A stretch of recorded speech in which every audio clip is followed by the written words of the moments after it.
નમસ્કાર વિદ્યાર્થી મિત્રો, લાસ્ટ લેક્ચર ની અંદર આપણે કળી ચૂનો અથવા જેને કહી શકાય કે કેલ્શિયમ ઓક્સાઇડ એની પાણી સાથે પ્રક્રિયા કરીને કેલ્શિયમ હાઇડ્રોક્સાઇડ બનાવેલો. શું કરેલું આપણે કે એક બીકર ની અંદર આપણે કળી ચૂનો લીધેલો. આ કળી ચૂનો જે છે એની અંદર પાણી નાખીને એમાંથી શું બનાવેલો? Calcium hydroxide. અને કેલ્શિયમ હાઇડ્રોક્સાઇડ ને યાદ કરો, આપણે કીધેલો ફોડેલો ચૂનો. અહીંયા મુન્નો નથી લખ્યું, જોજો ફોડેલો ચૂનો લખેલું છે. ઓકે, ત્યાર પછી આજના લેક્ચર ની અંદર આપણે આનો વધુ અભ્યાસ કરવાનો છે કે કેલ્શિયમ હાઇડ્રોક્સાઇડ જે છે એનો ઉપયોગ શું છે. આપણી બુક ની અંદર આપેલું છે કે ફોડેલો ચૂનો અથવા તો કેલ્શિયમ હાઇડ્રોક્સાઇડ જે છે એ ખાસ કરીને દિવાલને ઘોળવા માટે વપરાય છે. શું થાય છે? આનો ઉપયોગ જે છે એ દિવાલને, આપણે બાંધકામ દરમિયાન અથવા આપણા ઘરની અંદર જે દિવાલ હોય આ દિવાલને ઘોળવામાં એનો ઉપયોગ થાય છે. દિવાલને ઘોળવામાં એટલે એનો અર્થ એવો થાય કે દિવાલને રંગવામાં ઉપયોગી છે.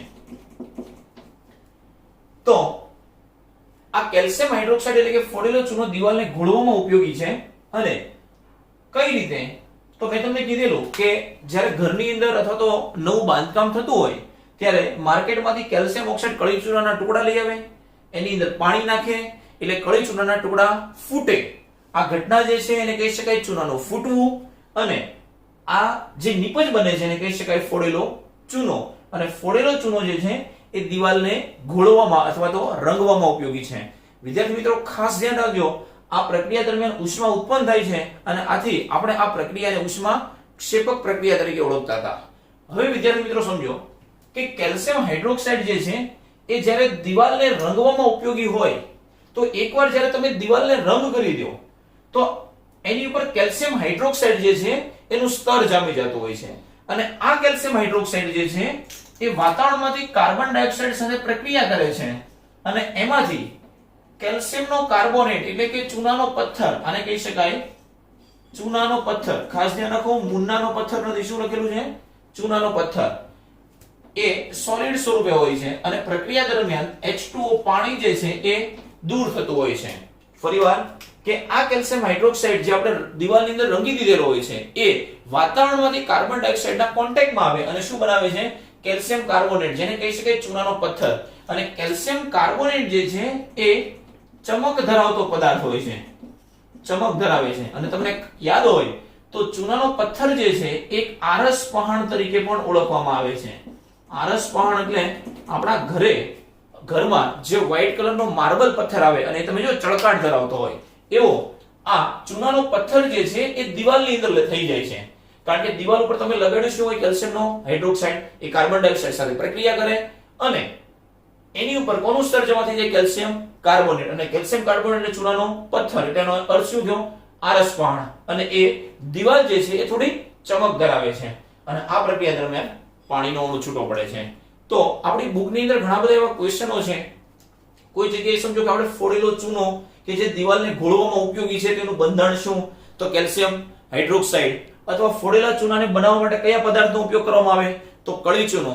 ત્યાર પછી ફોડેલો ચૂનો કે જે દિવાલને ઘોળવામાં ઉપયોગી છે, દિવાલને ઘોળવામાં અથવા તો રંગવામાં જે ઉપયોગી છે, એની CO2 સાથે પ્રક્રિયા થઈને એમાંથી શું મળે? તો કે ચૂનાનો પથ્થર, એને કહી શકાય આરસ પહાણ.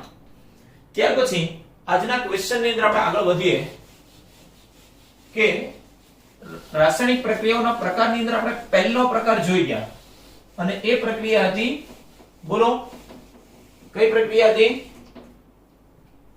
ખ્યાલ હોવો જોઈએ બધાને આ મુદ્દો.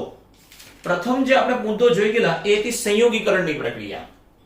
અને ત્યાર પછી આજનો નવો જે ક્વેશ્ચન આપણે જોવાનો છે એ છે વિઘટન પ્રક્રિયા એટલે શું? વિઘટન પ્રક્રિયા એટલે શું? ઉદાહરણ આપી સમજાવો. ઉદાહરણ આપી સમજાવો. વિદ્યાર્થી મિત્રો, આ બધા ક્વેશ્ચન એ ખાસ અગત્યના છે.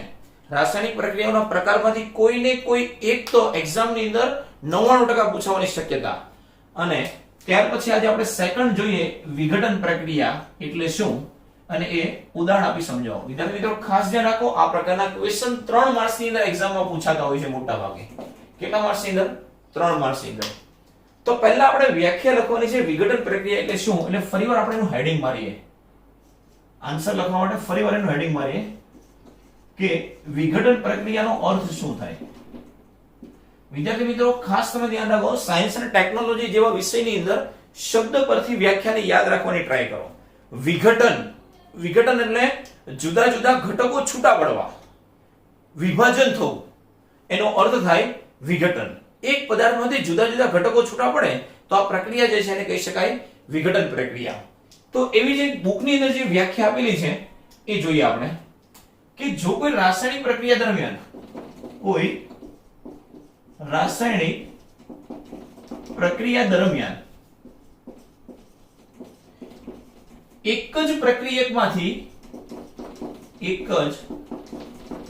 પ્રક્રિયક તૂટીને તેમાંથી વધુ સરળ નિપજ બનવાની જે પ્રક્રિયા છે, વધુ સરળ નિપજો બનવાની જે પ્રક્રિયા છે એને વિઘટન પ્રક્રિયા તરીકે ઓળખવામાં આવે છે. સિમ્પલ, એક કોઈ પ્રક્રિયક હોય અને એમાંથી એક કરતા વધુ નિપજો છૂટી પડતી હોય અથવા વધુ સરળ નિપજો છૂટી પડતી હોય. હું તમને એમ કહું છું કે કોઈ રાસાયણિક પ્રક્રિયા દરમિયાન એક જ પ્રક્રિયક તૂટીને અથવા તો તેનું વિભાજન થઈને તેમાંથી વધુ સરળ નિપજો બનવાની, નિપજો એટલે તમને ખબર પડવી જોઈએ એક કરતા વધારે પદાર્થો બનતા હશે, તો આ જે નિપજો બનવાની જે પ્રક્રિયા છે એને કહી શકાય વિઘટન પ્રક્રિયા. એવી જ આપણે બીજી વ્યાખ્યા જોઈએ આની અથવામાં કરીને કે જો કોઈ રાસાયણિક પ્રક્રિયા દરમિયાન એક જ પદાર્થમાંથી અથવા તો એક જ પ્રક્રિયકમાંથી બે કે તેથી વધુ પદાર્થો બનવાની જે પ્રક્રિયા જે છે એને શું કહી શકાય વિઘટન પ્રક્રિયા. કે કોઈ એક જ પદાર્થમાંથી બે કે તેથી વધુ પદાર્થો બનવાની જે પ્રક્રિયા છે, એક જ પ્રક્રિયકમાંથી અથવા એક જ પદાર્થમાંથી બે કે તેથી વધુ પદાર્થો બનવાની પ્રક્રિયા જે છે એને શું કહી શકાય વિઘટન પ્રક્રિયા કહે છે. વિઘટન પ્રક્રિયાનો સિમ્પલ મીનિંગ એટલો થાય કે એક કરતા વધારે ઘટકો છૂટા પડવા. કોઈ એક જ પ્રક્રિયા હોય તેમાંથી એક કરતા વધુ નિપજ મળવી અથવા એક કરતા વધુ ઘટકો છૂટા પડવા. ખ્યાલ આવે? બે કે તેથી વધુ પણ ચાલે. તો વિઘટન પ્રક્રિયાનો અર્થ થશે કે કોઈ રાસાયણિક પ્રક્રિયા દરમિયાન એક જ પ્રક્રિયક તૂટીને તેમાંથી વધુ સરળ નિપજો બનવાની પ્રક્રિયા એટલે વિઘટન પ્રક્રિયા. એક્ઝામ ની અંદર બે માંથી કોઈ એક લખી શકાય. આપણી બુક ની અંદર ઉપરની વ્યાખ્યા આપેલી છે એટલે વધુ સરળ એ છે કે ઉપરની વ્યાખ્યા તમે યાદ રાખો.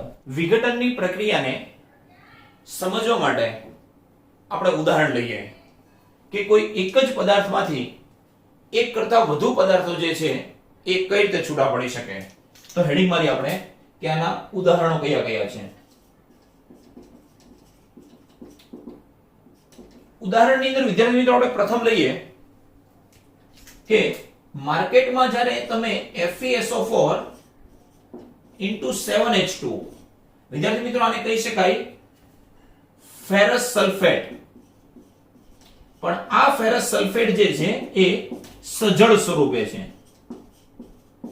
હું અહીંયા તમને થોડો અર્થ સમજાવું છું. તમને ખ્યાલ હશે કે FeSO4 જે છે એને ફેરસ સલ્ફેટ તરીકે ઓળખવામાં આવે છે. પણ માર્કેટમાંથી જ્યારે તમે FeSO4 લઈ આવો તો એ તમને પ્યોર FeSO4 નથી મળતો. એનો ગુણધર્મ જ છે કે એ 7H2O સાથે હંમેશા જોડાયેલો રહે છે. તો આનો અર્થ એવો થયો કે માર્કેટમાં તમે જઈને ફેરસ સલ્ફેટ માંગો તો એ તમને હંમેશા આપશે શું? FeSO4 7H2O. અને 7H2O એટલે કે પાણીના અણુ જોડાયેલા હોવાને કારણે એને સજળ સ્ફટિક તરીકે ઓળખવામાં આવે છે. તો જ્યારે ફેરસ સલ્ફેટને સૌપ્રથમ ગરમ કરવામાં આવે ત્યારે એમાંથી પાણીના અણુ જે છે, આ H2O ના અણુ જે છે એમાંથી દૂર થાય છે. શું થાય છે? દૂર થાય છે. અને ફક્ત એમાંથી તમને શું મળે છે? FeSO4. ફક્ત એમાંથી શું મળે છે? FeSO4. અને એને કહી શકાય ફેરસ સલ્ફેટ. અને આ ફેરસ સલ્ફેટ જે છે વિદ્યાર્થી મિત્રો તમે જોઈ શકો છો કે પાણીના અણુ દૂર થઈ ગયા એટલે હવે કેવો થઈ ગયો? નિર્જળ. તો શું કર્યું? ફેરસ સલ્ફેટ તમે માર્કેટમાંથી જે લઈ આવો સજળ, એને તમે ગરમ કરો એટલે પાણીના અણુ દૂર થાય છે અને જે ફેરસ સલ્ફેટ મળે છે કેવો મળે છે? નિર્જળ મળે છે. હવે આ ફેરસ સલ્ફેટને વધુ ઉષ્મા આપીને જો એને ગરમ કરવામાં આવે, હજી વધુ ઉષ્મા આપીને જો એને ગરમ કરવામાં આવે, ઉષ્મા આપવી એટલે એનો મીનિંગ કે ડેલ્ટા, ડેલ્ટા એટલે એનો મીનિંગ કે ગરમ કરવું, તો એમાંથી જે નિપજ મળે છે એમાં એક નિપજ મળે છે Fe2O3 સોલિડ અવસ્થામાં પ્લસ FeSO4 એ પણ સોલિડ અવસ્થામાં હોય છે, પ્લસ એમાંથી મળે છે એક sulphur dioxide SO2 in gaseous form અને એક મળે છે સલ્ફરનો ટ્રાયોક્સાઇડ ઇન ગેસિયસ ફોર્મ. ચાલો જો આનું નામ લખી શકાય ફેરિક ઓક્સાઇડ. શું કહી શકાય? Ferric oxide. આનું નામ લખી શકાય સલ્ફર ડાયોક્સાઇડ, સલ્ફર ડાયોક્સાઇડ, બે વખત હોવાને કારણે સલ્ફર ડાયોક્સાઇડ, અને આને કહી શકાય સલ્ફર ટ્રાયોક્સાઇડ, ત્રણ વખત ઓક્સિજન હોવાને કારણે, તો આને કહી શકાય સલ્ફર ટ્રાયોક્સાઇડ. વિદ્યાર્થી મિત્રો તમે જોઈ શકો કે અહીંયા સલ્ફર ડાયોક્સાઇડ અને સલ્ફર ટ્રાયોક્સાઇડ જે બને છે એ બંને ગેસિયસ ફોર્મમાં એટલે કે વાયુ સ્વરૂપે બને છે. આમ કહી શકાય કે એક જ પ્રક્રિયકમાંથી અથવા એક જ પદાર્થમાંથી તમે જો એક કરતા વધુ પદાર્થો છૂટા પડ્યા અથવા બે કરતા વધુ પદાર્થો છૂટા પડ્યા, એવું જરૂરી નથી કે બે કરતા વધારે છૂટા પડે. મિનિમમ એવું યાદ રાખો કે એક કરતા વધારે પદાર્થો છૂટા પડવાની જે પ્રક્રિયા છે એને શું કહી શકાય? વિઘટન પ્રક્રિયા. અને જો કોઈ વિઘટન પ્રક્રિયા અથવા તો મોટા ભાગની વિઘટન પ્રક્રિયા જે છે એ હંમેશા ઉષ્મા આપતા અથવા ગરમ કરતા જ આ પ્રક્રિયાઓ થાય છે, તો આવી પ્રક્રિયા અથવા એમ પણ કહી શકાય કે વિઘટન પ્રક્રિયા હંમેશા ઉષ્માની હાજરીમાં થતી હોય છે, અને જો કોઈ પ્રક્રિયા દરમિયાન ઉષ્મા આપીને જો પ્રક્રિયા કરવી પડતી હોય તો આવી પ્રક્રિયા એ ઉષ્મા શોષક પ્રક્રિયા છે. જો કોઈ પ્રક્રિયા દરમિયાન ઉષ્મા અથવા તો બહારથી આપણે એને ગરમ કરીને એનું વિઘટન કરતા હોઈએ તો આવી જે પ્રક્રિયા જે છે એ ઉષ્મા શોષક પ્રક્રિયા હોય છે. અને ઉષ્મા શોષક પ્રક્રિયા દરમિયાન જો વિઘટન થતું હોય, વિઘટન થતું એટલે કે એક કરતા વધુ ઘટકો છૂટા પડતા હોય તો આવી પ્રક્રિયાને ઉષ્મીય વિઘટન પ્રક્રિયા કહે છે. ખાસ યાદ રાખજો કે ઉષ્મીય વિઘટન એટલે શું? કે વિઘટનની પ્રક્રિયા જો ઉષ્માની હાજરીમાં થતી હોય તો આવી પ્રક્રિયાને શું કહે છે? ઉષ્મીય વિઘટન પ્રક્રિયા કહે છે. ત્યાર પછીનું આપણે આગળનું ઉદાહરણ લઈએ કે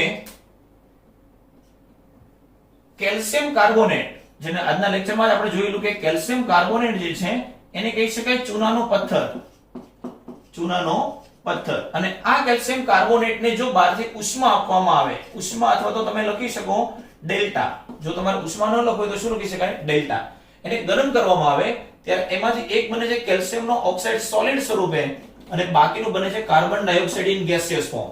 કેલ્શિયમનો ઓક્સાઇડ જે છે એને કહી શકાય કળી ચૂનો, અને શું ઉત્પન્ન થાય છે? કાર્બન ડાયોક્સાઇડ જે છે એ વાયુ સ્વરૂપે ઉત્પન્ન થાય છે. તો વિદ્યાર્થી મિત્રો ચૂનાના પથ્થરને પણ ઉષ્મા આપવી પડે છે ત્યારે એમાંથી વિઘટન થાય છે. તો આ પ્રક્રિયા જે છે એ પણ ઉષ્મા શોષક પ્રક્રિયા છે, અને આવી પ્રક્રિયાને પણ ઉષ્મીય વિઘટન પ્રક્રિયા તરીકે ઓળખવામાં આવે છે. જો તમને ખ્યાલ હોય તો કળી ચૂનાનો જે આજે આપણે ઉપયોગ કીધો કે કળી ચૂનાની જ્યારે પાણી સાથે પ્રક્રિયા કરવામાં આવે ત્યારે એમાંથી કેલ્શિયમનો હાઇડ્રોક્સાઇડ બને છે જે ફોડેલા ચૂના તરીકે ઓળખાય, અને આ ફોડેલો ચૂનો એ દિવાલોને ઘોળવામાં અથવા તો રંગવામાં વપરાય છે. જો કેલ્શિયમ ઓક્સાઇડનો તમને ઉપયોગ પૂછે તો તમે એમ પણ કહી શકો એક આનો વધારાનો ઉપયોગ છે કે સિમેન્ટની બનાવટમાં પણ ઉપયોગી છે.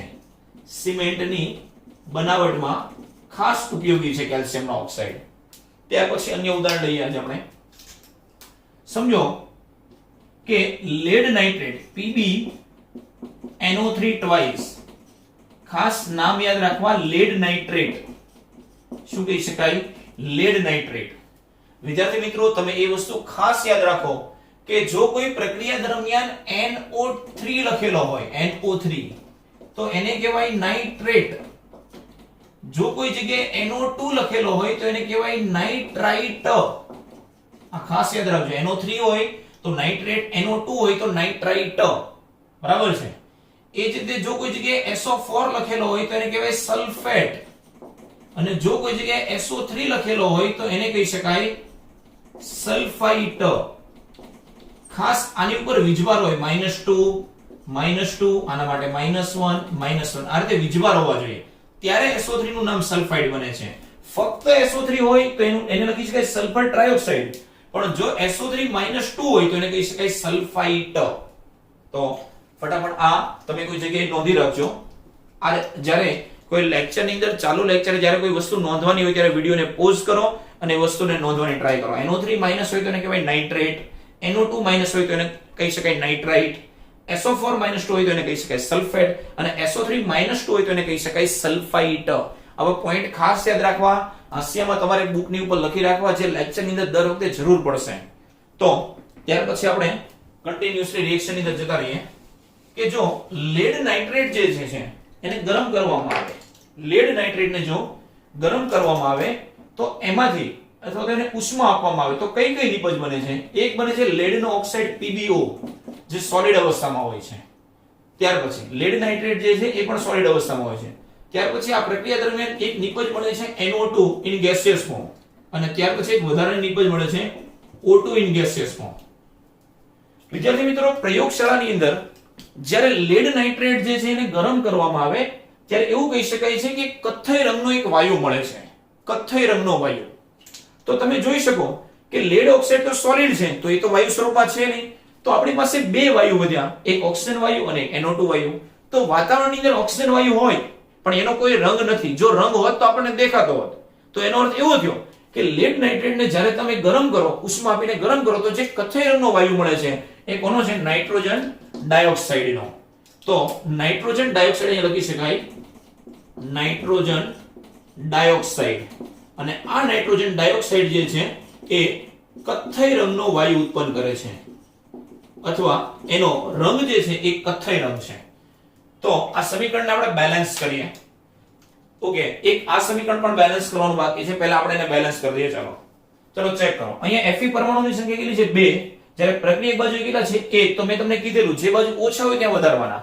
ચલો, પ્રક્રિયક બાજુ 1 છે, આ બાજુ 2 છે અને આ બાજુ કોઈ જગ્યાએ Fe નથી. જુઓ, અહીંયા 2 છે, અહીંયા 1, તો અહીંયા કેટલા વડે ગુણી શકાય? 2. હવે ચેક કરો વિદ્યાર્થી મિત્રો, અહીંયા સલ્ફર કેટલા છે? 2.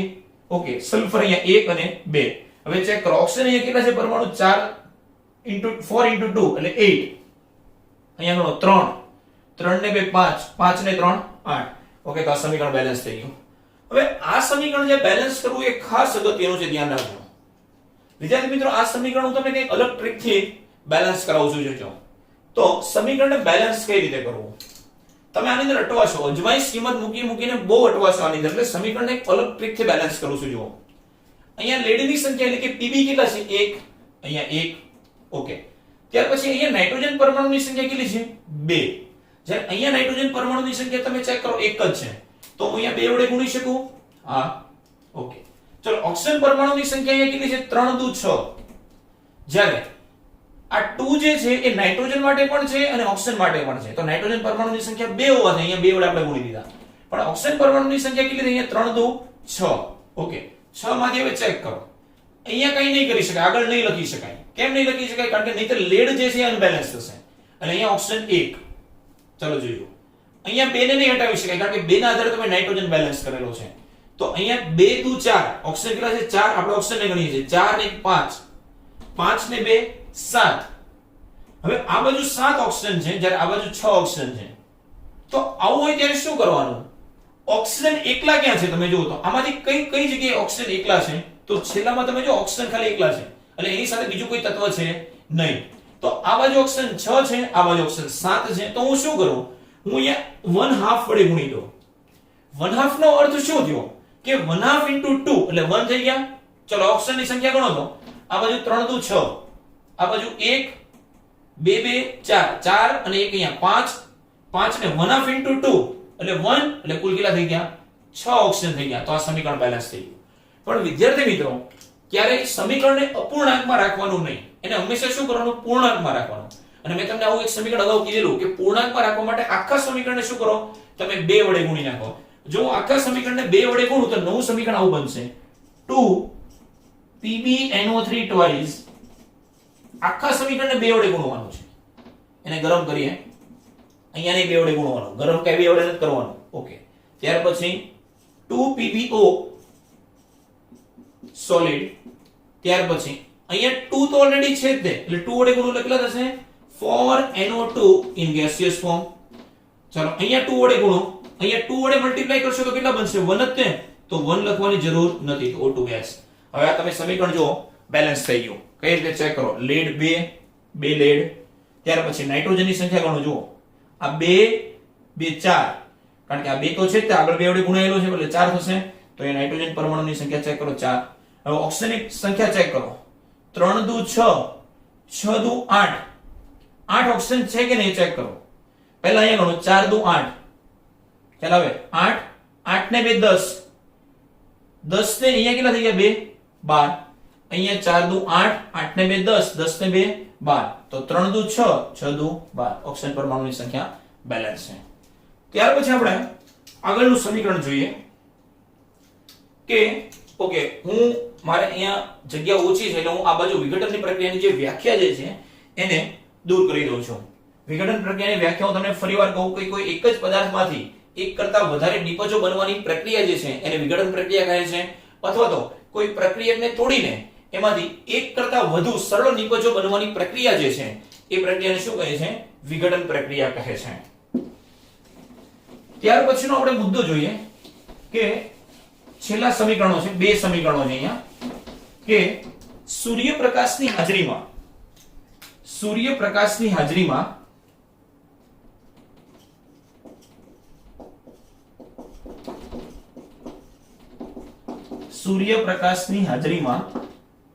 જ્યારે સિલ્વર ક્લોરાઇડ એટલે કે AgCl આ પણ સોલિડ અવસ્થામાં હોય છે. સૂર્યપ્રકાશની હાજરી એટલે એનો મીનિંગ કે ગરમ જ થાય. તમે કોઈ વસ્તુને તડકામાં મૂકી રાખો તો એનો મતલબ એવો થાય છે કે ગરમ થાય છે. તો હું અહીંયા લખી શકું કે સૂર્યપ્રકાશ, એને જો AgCl ને સૂર્યપ્રકાશની હાજરીમાં મૂકી રાખવામાં આવે તો એમાંથી એક સિલ્વર ધાતુ છૂટી પડે છે સોલિડ સ્વરૂપે, અને એક ક્લોરીન વાયુ જે છે એ છૂટો પડે છે. આ સમીકરણને બેલેન્સ કરવા માટે તમે ચેક કરો છો. અહીંયા ક્લોરીનના પરમાણુ કેટલા છે? 2. જ્યારે અહીંયા કેટલા છે? 1. તો હું અહીંયા 2 વડે ગુણી દઉં. હવે અહીંયા સિલ્વર પરમાણુ કેટલા થઈ ગયા? 2. અહીંયા 1 છે તો આને પણ કેટલા વડે ગુણી દઈએ? 2. તો આ સમીકરણ બેલેન્સ થઈ ગયું. વિદ્યાર્થી મિત્રો, સિલ્વર ક્લોરાઇડ જે છે એ સામાન્ય રીતે રંગવિહીન હોય છે. કેવો? રંગવિહીન હોય છે. પરંતુ જ્યારે સૂર્યપ્રકાશની હાજરીમાં એને ખુલ્લું મૂકી રાખવામાં આવે ત્યારે એમાંથી ક્લોરીન વાયુ જે છે એ દૂર થાય છે. ક્લોરીન વાયુ જે છે વાતાવરણમાં દૂર થાય છે અને તમને રાખોડી રંગનો એક પદાર્થ મળે છે. અને આ રાખોડી રંગનો પદાર્થ એટલે કઈ નહીં, શું છે? સિલ્વર ધાતુ, ઓરિજિનલ સિલ્વર, જેને કહી શકાય ચાંદી. તો સૂર્યપ્રકાશની હાજરીમાં તમે જો અહીંયા સૂર્યપ્રકાશ આપીને AgCl ને તમે ગરમ કર્યો, આનો અર્થ એવો થયો કે વિઘટનની કોઈ પણ પ્રક્રિયા માટે કઈ ને કઈ ઉર્જા તો આપવી જ પડે છે, તો ઉષ્મા તો આપવી જ પડે. એ સૂર્યપ્રકાશ હોય, બહારથી વિદ્યુત ઉર્જા આપો, અથવા બહારથી તમે એને બર્નર વડે ગરમ કરો. તો આમ રંગવિહીન AgCl છે એમાંથી રાખોડી રંગનો પદાર્થ મળે છે સિલ્વર.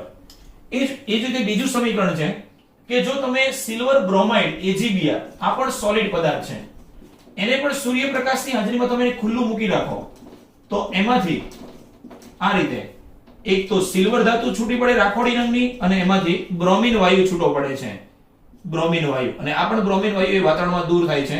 તો આ સમીકરણને બેલેન્સ કરવા માટે પણ બ્રોમિન અહીંયા 2 છે તો અહીંયા 2 વડે ગુણીએ, સિલ્વર ત્યાં 2 થયા તો અહીંયા 2 વડે ગુણીએ.